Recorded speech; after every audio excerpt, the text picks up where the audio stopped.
حدیث پاک میں ہے، حضرت اوس بن اوس روایت کرتے ہیں، حدیث صحیح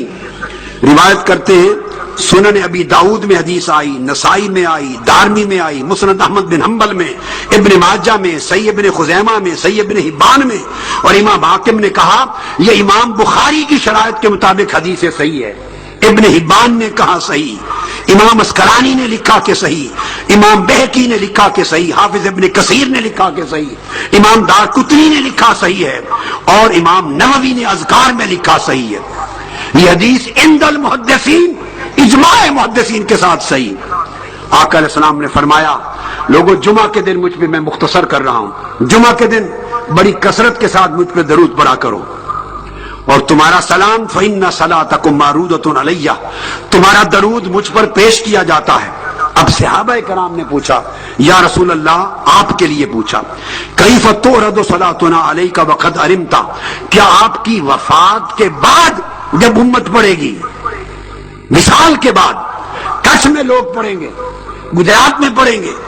ہند میں پڑھیں گے، سندھ میں پڑھیں گے، پاکستان میں پڑھیں گے، عرب عجم میں، آپ کے وصال کے بعد جب آپ پر درود پڑھیں گے آقا کیا آپ تب بھی سنیں گے؟ آقا نے جواب دیا ہاں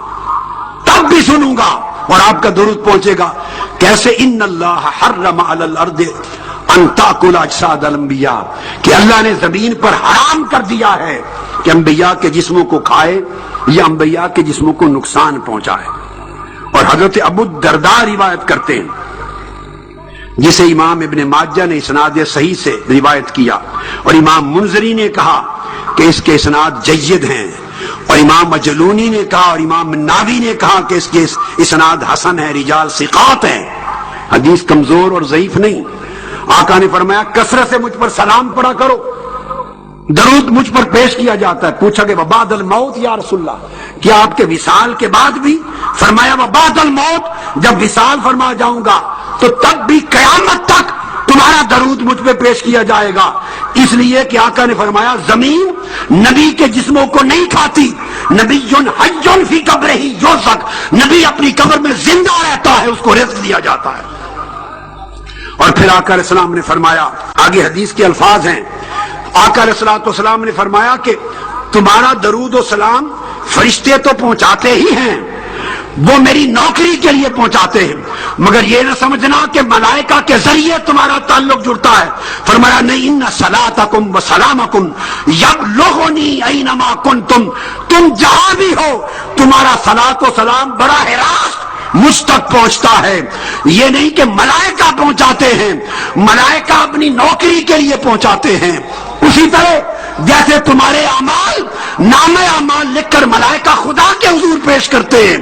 اس کا مطلب نہیں کہ خدا کو خود معلوم نہیں، ملائکہ نوکری انجام دیتے ہوئے تمہارا درود و سلام مجھے پہنچاتے ہیں، مگر میں خود براہ راست ہر امتی کا درود و سلام سنتا ہوں۔ اس پر میرے آقا کی حدیث فرمایا لیس من عبد یصلی علیہ الا بلغنی صوتہ حیث کان، جہاں بھی میرا امتی ہوتا ہے، وہ کچھ میں ہو یا دہلی میں، مکہ میں ہو یا مدینے میں، اس کی آواز خود میرے کان تک پہنچتی ہے۔ کچھ والوں اگر یا نبی سلام علیکہ کہو گے، درود و سلام پڑھو گے تو ملائکہ تو نوکری دیں گے، مگر تمہارے درود کے الفاظ تمہاری اپنی آواز میں مصطفیٰ خود سنتے ہیں، آواز آقا کے پاس جاتی ہے۔ اور حضور نے فرمایا کہ فرشتے ساتھ بتاتے ہیں نام لے کر، تمہارے باپ کا نام لے کر، قبیلے کا نام لے کر، کہ یا رسول اللہ فلاں شخص، فلاں کے بیٹے، فلاں کے پوتے، فلاں قبیلے، فلاں شہر سے آپ کی بارگاہ میں سلام بھیجتا ہے۔ تو آقا علیہ السلام کا تعلق امت کے ساتھ اس طرح ہے کہ ہر روز جو درود و سلام پڑھتے ہیں حضور کو پہنچتا ہے۔ اور پھر آقا علیہ السلام نے فرمایا زندہ تعلق کے لیے، فرمایا آقا نے ما من احد یسلم علیہ الا رد اللہ علیہ روحی حتی رد علیہ السلام۔ زندہ تعلق آقا کا امت کے ساتھ اس طرح ہے،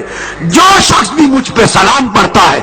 آقا نے فرمایا اللہ نے میری روح میرے جسم میں لوٹا دی ہوئی ہے، میں ہر شخص کا سلام سنتا ہوں اور اپنی زبان سے اس کے سلام کا جواب دیتا ہوں۔